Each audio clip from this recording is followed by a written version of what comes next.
le monde, j'espère toujours que vous allez bien. Alors dans cette vidéo, on va s'intéresser à l'immunité, au sujet de l'immunité naturelle ou encore l'immunité innée ou non spécifique.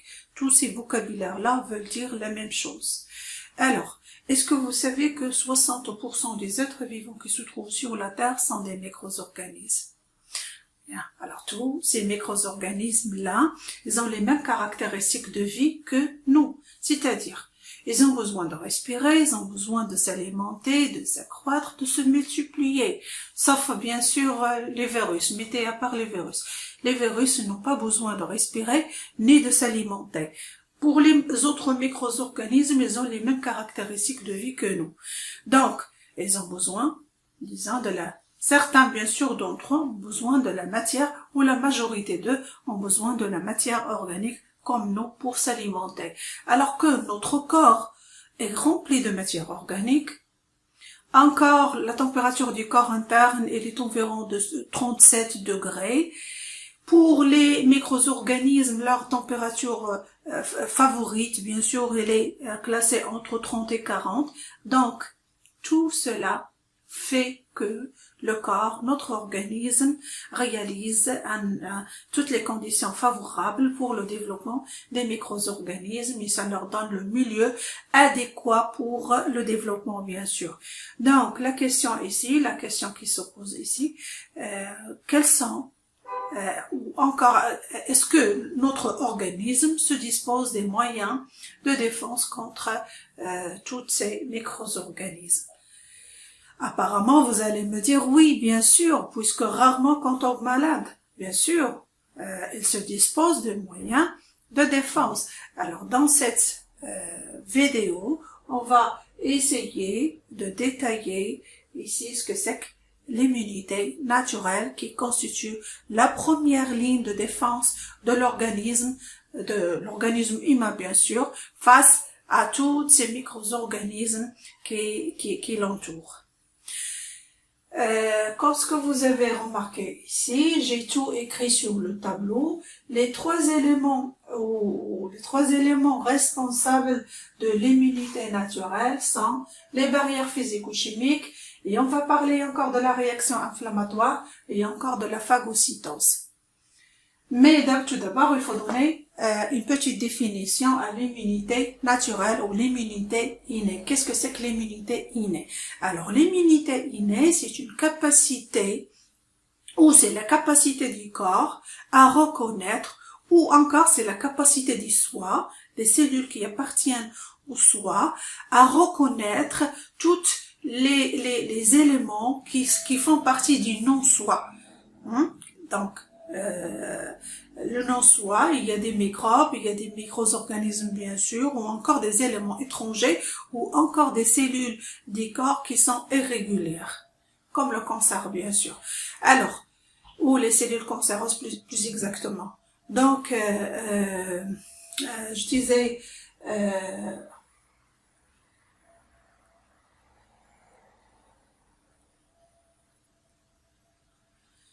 Donc, j'ai dit pour l'immunité naturelle que c'est la capacité à reconnaître le non-soi et le détruire, bien sûr. Cette capacité-là, il est né avec nous. Donc, depuis notre naissance, notre corps est capable de détruire tous les organismes qui, bien sûr, qui arrivent à y pénétrer. Bien. Alors, j'entre tout directement aux éléments responsables de l'immunité naturelle. Pour le premier élément, ce sont les barrières physico-chimiques. Pour les barrières physico-chimiques, bien sûr, il y a deux types de barrières. Il y a les barrières physiques et les barrières chimiques. Les barrières physiques, on trouve dans certains manuels que c'est écrit des barrières anatomiques ou des barrières encore, barrières anatomiques, barrières physiques, barrières mécaniques. Tous ces vocabulaires-là, ils ont le même sens. Donc, pas la peine d'entrer dans les détails. Physique, mécanique, anatomique, c'est la même chose. Bien, qu'est-ce que c'est que ces barrières? La première des barrières, c'est la peau. La peau, c'est un tissu qui couvre tout le corps humain. Bien sûr, vous allez me dire, mais arrêtez, Ça me dit toujours pas pourquoi ça fera une barrière alors qu'il est constitué de cellules. Comme les cellules qui se trouvent dans le milieu interne, donc comment ça fonctionne cette barrière? Bien, pour la peau, il est constitué de 3 couches. La peau constituée de 3 couches. Voilà, j'ai dessiné ici. La première couche, c'est l'épiderme, la deuxième, c'est le derme, et la troisième, c'est l'hypoderme. Pour l'épiderme, qui est la couche la plus superficielle de la peau, alors cette couche-là, c'est cette couche-là, exactement cette couche, même si que les autres aussi, ils ont un rôle dans la protection, mais pour cette couche-là, l'épiderme, elle est constituée de cellules kératinisées, cellules mortes, qui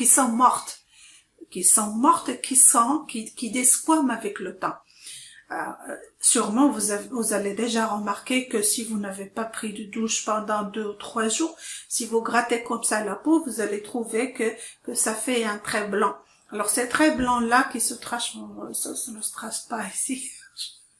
Alors, si vous tracez, vous allez remarquer qu'il y a une ligne blanche qui se trace. Donc ça représente des cellules qui sont kératinisées, qui sont mortes déjà et qui disquament. Alors ces cellules-là, ils font une barrière capable d'empêcher tous les micro-organismes, tous les corps étrangers, la poussière et tout qui se trouve dans l'environnement externe, bien sûr, qui se dépose sur cette couche, il va rester ici. Donc, c'est une couche imperméable à ces choses-là. Bien. Je passe maintenant aux muqueuses. Les muqueuses qui sont, c'est un tissu épithélial. Tissu épithélial qui couvre toutes les creux qui se trouvent dans le corps. Bien sûr, par exemple, le système digestif, il tapisse tout l'intérieur du système digestif, tout l'intérieur de l'appareil respiratoire, les voies génitales, les voies urinaires. Alors tout ça, il est couvert à l'intérieur des muqueuses. Les muqueuses aussi font une barrière physique. Encore, il y a les cils de la trachée et des branches, c'est pour le système respiratoire, bien sûr. Ça empêche aussi, ça fait une barrière physique aussi contre l'entrée des microbes. Encore les cils les fosses nasales, ces cils-là empêchent bien sûr encore l'entrée des microbes, de la poussière et tout corps étranger qui se trouve à l'extérieur. Bien. Ça, c'est pour les barrières physiques. On passe maintenant aux barrières chimiques. Les barrières chimiques, il y a la sueur. Eh bien, la sueur,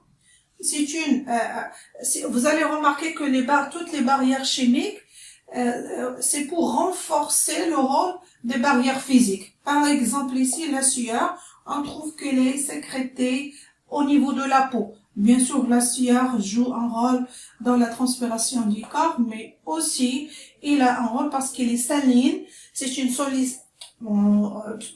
sécrétion qui est saline.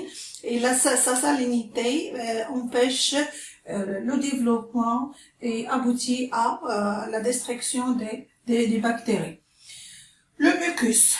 Le mucus, il est sécrété, bien sûr, par les muqueuses. Il y a des glandes qui se trouvent au niveau de cette barrière, les muqueuses.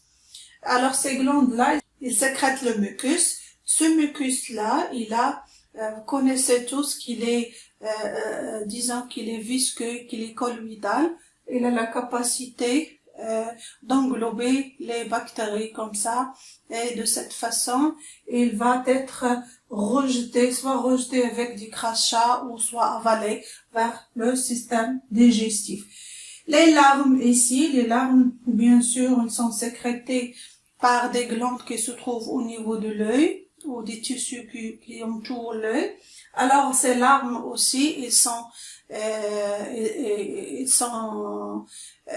leur caractéristique chimique permet aussi de combattre les microbes. La salive aussi au niveau de la muqueuse buccale. La muqueuse buccale,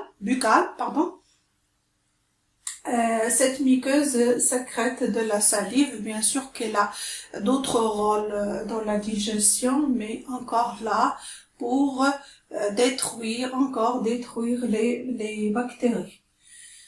Bien sûr, tout ça, la salive, le mucus, les larmes, alors tous ces barrières chimiques-là, ils ont un rôle dans l'immunité ou encore ils ont un rôle dans la lubrification des voies internes puisque ça fait un lieu de passage de quelque chose. Est-ce que vous réalisez? Pour le système, par exemple, respiratoire, il y a passage de l'air, donc ça doit être lubrifié. Donc, pour le système digestif, il y a passage de la nourriture, donc ça doit être lubrifié. Donc, ils ont un rôle dans la lubrification. Le suc digestif, le suc digestif, il est connu par son acidité. Encore le suc intestinal, il est connu par le fait qu'il est basique et ça fait le changement de pH là, ça donne ou ça présente des conditions qui sont défavorables pour le développement des microbes. Les sécrétions des voies génitales, encore là, ces sécrétions, ils contiennent des antibiotiques qui sont naturels et de cette façon, ils arrivent à détruire les microbes qui arrivent à pénétrer. On passe maintenant à la réaction inflammatoire. La réaction inflammatoire se passe quand il y a lésion d'une des barrières physico-chimiques qu'on a détaillées ici. Une fois qu'il y a lésion, les microbes vont pouvoir pénétrer au corps, bien sûr. Alors ici, dans cet exemple ici que j'ai schématisé ici, c'est une lésion au niveau de la peau. Bien. Alors, ça c'est le premier cas. Le premier état de la peau, il était comme ça. Donc, on a schématisé ici la plaie faite par un objet tranchant, par quelque chose comme ça. Quand on se blesse la peau, il y a pénétration des bactéries au niveau de la peau. Voilà. J'ai dessiné les bactéries en vert. Bactéries. Alors, les bactéries arrivent à dépasser la barrière physique. Et puis, si vous allez remarquer ici, quand il entre, directement, il va trouver des cellules ici qui s'appellent des macrophages. Ces cellules ici sont capables de détecter la présence, ou une fois ils détectent la présence d'un microbe, ils commencent à sécréter des substances chimiques. Ces substances chimiques, ils participent à ce que la réaction inflammatoire aura lieu. Clair? Alors, là, pour les macrophages ici, d'abord, qu'est-ce que c'est que ces macrophages? Les macrophages, ce sont des cellules immunitaires qui se trouvent dans les tissus, au niveau des tissus, et ils sont capables de détecter toute entrée d'un microbe.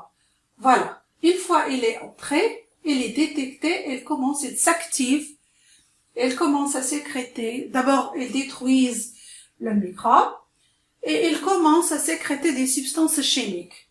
Ces substances chimiques, ils vont exciter à ce que la réaction inflammatoire aura lieu.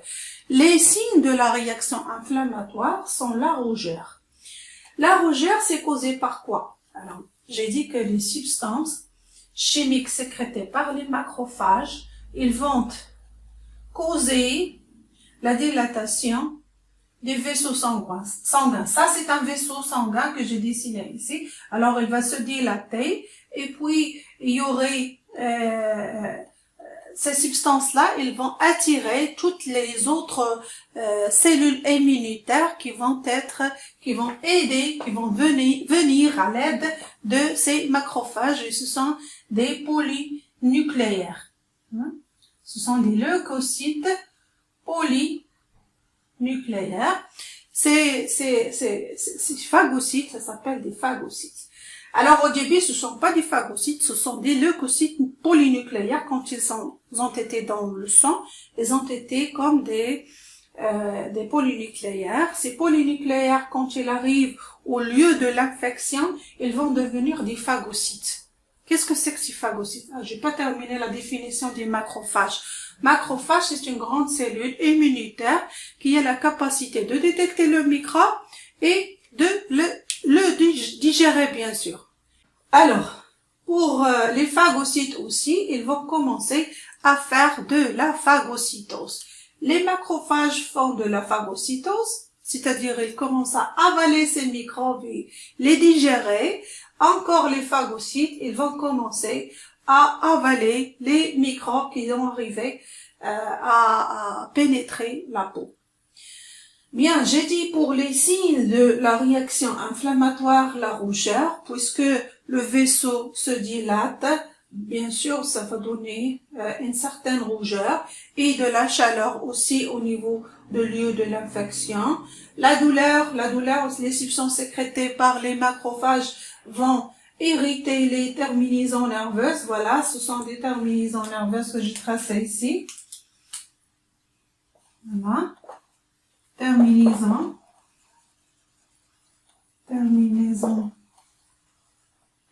nerveuse. Alors, ces terminaisons nerveuses, ils s'excitent et comme ça, ils donnent, vous ressentez de la douleur. Bien. Pour le gonflement, on a dit que quand les polynucléaires, quand ils commencent à sortir, à s'échapper des vaisseaux sanguins, d'abord ce phénomène-là s'appelle la diapédèse.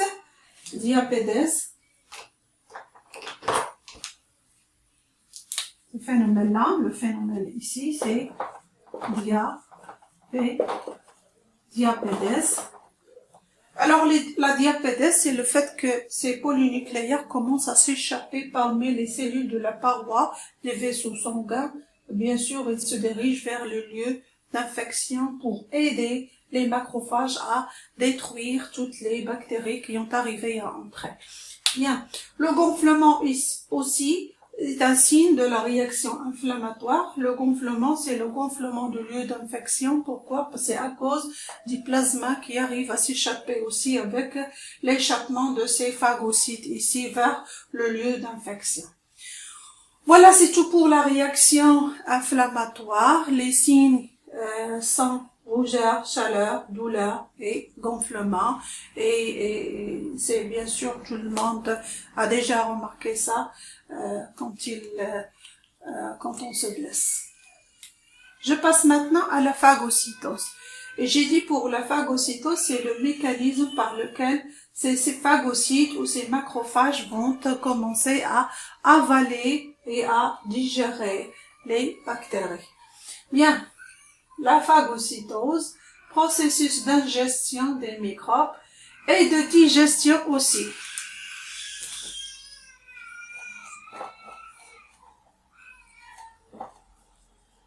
Digestion aussi. Alors cette phagocytose, elle passe par 3 étapes. La première, 2, 3. La première pour le macrophage, ici c'est une cellule macrophage ou un phagocyte, tout simplement. Le macrophage, il fixe la bactérie sur la membrane plasmique. Ces macrophages-là, ils ont la capacité de former une sorte de pseudopode et englober la bactérie. Ça, c'est la première phase, la phase d'ingestion. La deuxième phase, c'est la digestion. Remarquez bien que j'ai dessiné ici des vésicules qui sont remplies de lysosomes. Les lysosomes, ce sont des enzymes qui vont détruire la bactérie. Vous voyez ici, quand la bactérie est à l'intérieur de la macrophage, elle est entourée par des lysosomes, ces particules rouges. Alors, elle va être digérée pendant cette phase, c'est-à-dire détruit en petits morceaux. Et la troisième étape, c'est le rejet d'éléments. Regardez, la bactérie, elle est tout en débris, digérée bien sûr, le matériel génétique aussi, le noyau, la membrane cellulaire de la bactérie aussi pardon, pour les bactéries, il n'y a pas de noyau, mais le matériel génétique qui est sous forme d'un filament. Alors, ça va être détruit et rejeté vers l'extérieur. Voilà, je pense que c'est tout pour l'immunité naturelle innée, non spécifique. Pour les caractéristiques de l'immunité naturelle, alors il y en a trois. Donc la première, c'est qu'il est inné. C'est déjà écrit dans le titre.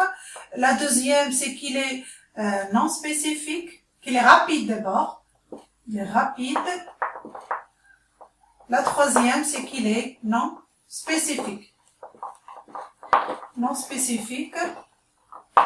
Alors, ça veut dire quoi? Pour inné, c'est-à-dire qu'il est né avec nous. Alors, même les bébés, ils ont cette capacité à détruire les microbes. Rapide, c'est-à-dire que c'est la première ligne qui entre face aux micro-organismes qui pénètrent au corps.